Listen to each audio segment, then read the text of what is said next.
So hi guys, this is Mubina back with the advantages of the multi modal transport. So हमने previous class में पढ़ा था कि क्या है मल्टी मॉडल ट्रांसपोर्ट, यानी कि एक ट्रांसपोर्टेशन जो शिपर से कंसाइनी तक पहुंचता है सिर्फ एक कॉन्ट्रैक्ट के दौरान। So advantages of multi modal transport और difference between the intermodal multi modal transport है एक रिपीटेड क्वेश्चन, और एक और क्वेश्चन है इस पोर्शन से पूछा गया है, वो मैं फर्दर वीडियो में डालूंगी।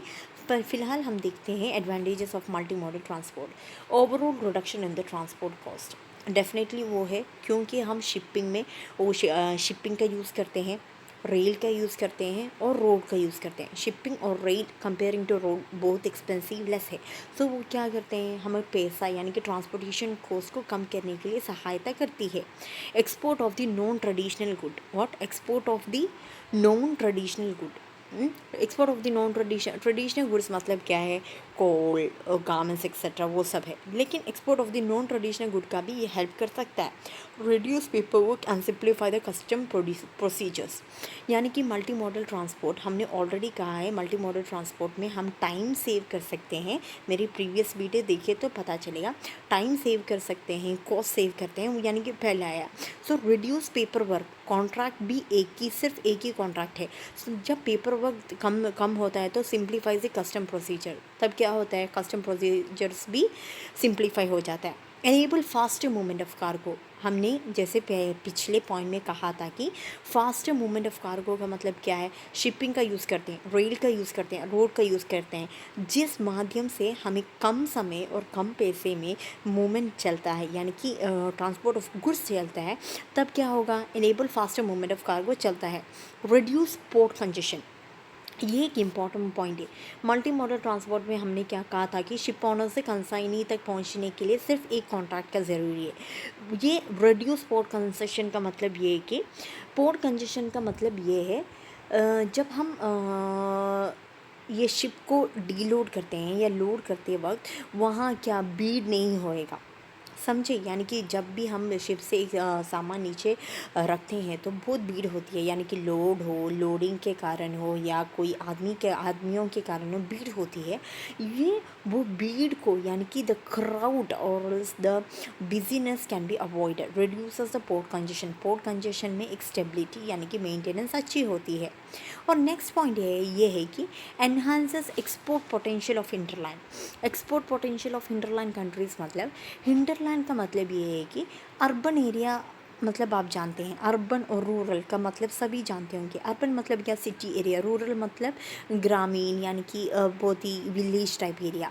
सो सभी enhance export potential to hinterland countries. Hinterland countries मतलब जो, जैसे कि वहाँ एक कोई कंट्री हमें ऐसे होंगी, यानी कि हाँ वो वहाँ एक्सपोर्टेशन नहीं चल सकते, यानी कोई डेवलप नहीं हुआ, वो रूरल एरिया है।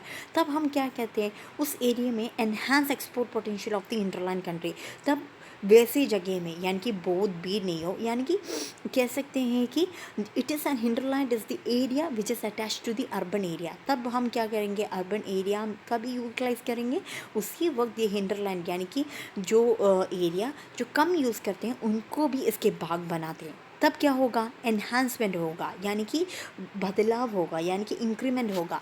Export potential of the hinterland country, I hope you understand the meaning of the hinterland country, the area which is attached to the urban area। तब क्या होगा, अर्बन एरिया की तरह उसका भी मोल बढ़ेगा। Enable optimal utilisation of the national infrastructure and resources, वो तो ज़रूरी है। ऑप्टिमल यूटिलाइजेशन मतलब क्या, मैक्सिमम यूटिलाइज होगा नेशनल इंफ्रास्ट्रक्चर। इंफ्रास्ट्रक्चर मतलब यानी कि इक्विपमेंट्स का हो, यानी कि कुछ भी हो, यानी कि ट्रांसपोर्टेशन वक्त हम इंफ्रास्ट्रक्चर यूज़ करते हैं। क्या है इंफ्रास्ट्रक्चर, वहाँ शिप, रेल, सब एक इंफ्रास्ट्रक्चर है, इक्विपमेंट है। तभी उसका हम क्या मैक्सिमम उसका उपयोग करते हैं। रिड्यूस अनसर्टेनिटी इन ट्रांसपोर्ट कॉस्ट इन्वॉल्व।